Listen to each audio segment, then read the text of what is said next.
Hey viewers, welcome back to Rd Trades. We are working on a remote control today that the batteries have leached out and caused a whole lot of corrosion inside this thing. I've already taken the batteries out. Basically, I just turned it over the trash can and gave it a few taps and they popped right out. But this spring, which is the negative contact in one of the batteries, took a lot of corrosion. Some remote controls are going to have a screw hidden, and what you can do is feel the any kind of plastics around there, put some pressure, and sometimes you'll feel a screw. This one doesn't have a screw that I found yet. I believe this one here is literally just to pry it open with a pry tool, a spudger tool, something like that. Let me put a towel under here. Sometimes you'll be able to grab this piece of metal and pull it out. This one happens to be captured by plastic surrounding it. So we want to take the plastic apart, then I can get this piece of metal out so that we can try to treat it. Nothing left to do but to do it. Let me just see if I can get this thing apart.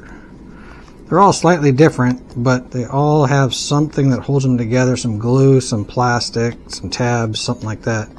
So you just start working at it, see what you can come up with. It appears to have like a little opening on the side right here. So I'm just working at trying to get that out of there.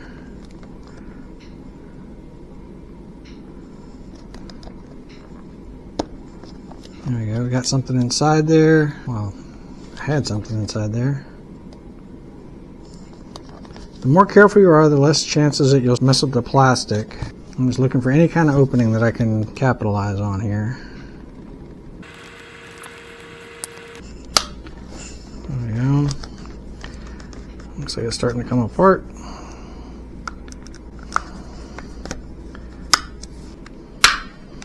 Looks like there was some tabs right there.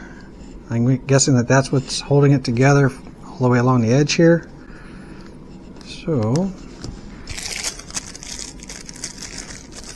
those of you that watched my cell phone video, they also gave me one of those tools. They're really nice. They got a grip on them. And because that metal is actually pretty sharp. So I'm just working my way along the edge here.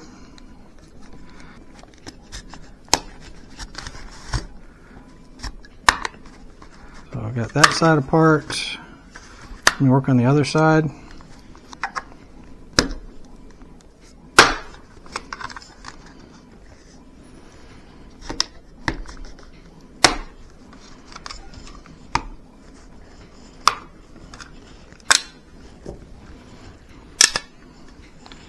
Okay, so yeah, it just had these little clips. This one just had these little clips holding it in place. I know I had to fight with it quite a bit because I've never seen this one come apart before.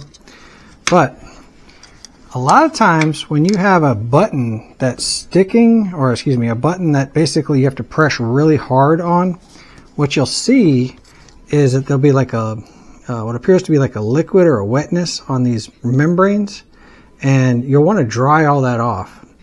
I believe what that's coming from is the batteries get low, it generates some extra heat and melts some of the plastic, allows a liquid to form on these buttons, and you can just take it apart, clean all that out, put fresh batteries in, and it'll work again, because this membrane has a carbon to it and is actually making connection on these contacts right here. So they're shaped kind of like a finger, like that, and when you press on it, you're connecting those two surfaces together. So you want to get rid of any kind of liquid that would be there. What we're trying to work on this one though is to get this piece of metal out of here. Let's keep taking it apart.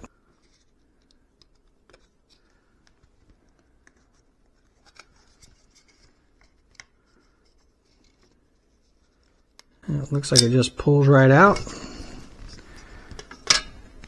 Okay, now I'm down to this board. I can do a couple things. I can either unsolder this and get it out of there and clean it up. And I think you can, maybe you can kind of see there's corrosion on these contacts, or possibly use some contact cleaner. Let's get the soldering iron, heat this up and get this out, and then we're going to try to put this in some baking soda solution and see if that works. And once the desoldering iron is good and hot, press the bulb, pointing it away from you, heat up the solder, let it melt really well, release the bulb, and it pops right out. We're going to soak this in some baking soda and water overnight probably and see how it comes out. then we'll finish scraping it and cleaning it up. And try not to remove the coating that's on here, but it might be too late. Thank you. A little bit of baking soda, water,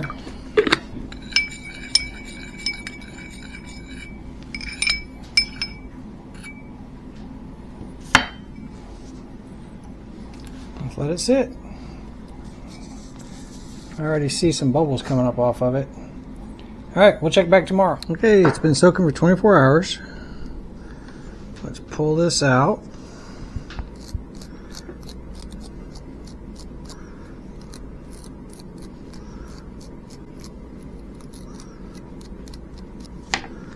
Yeah, I don't know if y'all can see that. It cleaned up pretty nicely.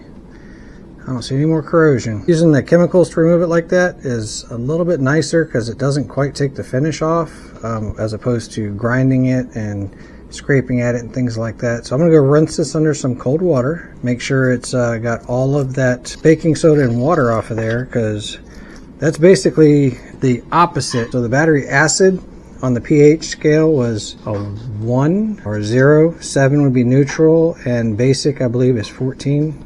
Hopefully I don't have that wrong, because I got a bunch of people that yell at me if it is. So you don't want it to be either extreme. So we were canceling everything out with that the chemicals, the acid that was on there. So let's rinse all this off with some water and turn the soldering iron on. Nope, I was wrong. Looks like battery acid has a pH of 0.8, which is very acidic, and baking soda has a pH of 9. Just trying to neutralize the acid that's there. So and the baking soda does a pretty decent job of that without being too basic, or too alkaline, I guess is the right word. Let's put this back in. Probably gonna have to set it on the table to get it to stay in place. And if it's slightly off, I'm likely will have to heat it up and just move it, you know, melt the solder again and move it. Make sure my soldering iron's hot. Get the iron on the metal.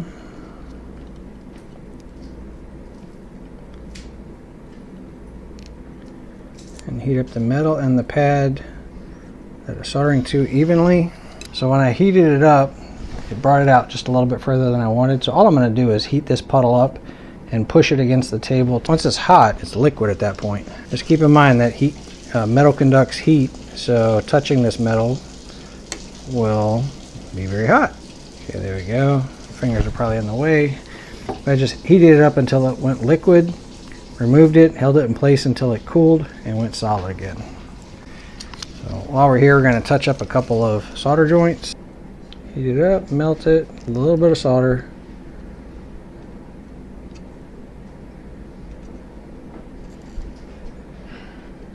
And I caused a bridge. Pull it away. Well, let's reassemble. The bulb in first.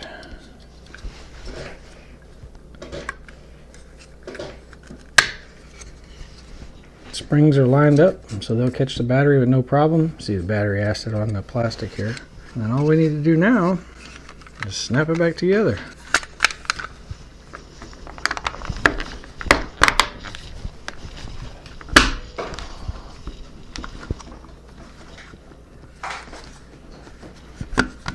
Grab a couple batteries, make sure it works. 2 fresh batteries out of the refrigerator. That's where I keep mine. It's one of those age-old questions. What do you do with your batteries?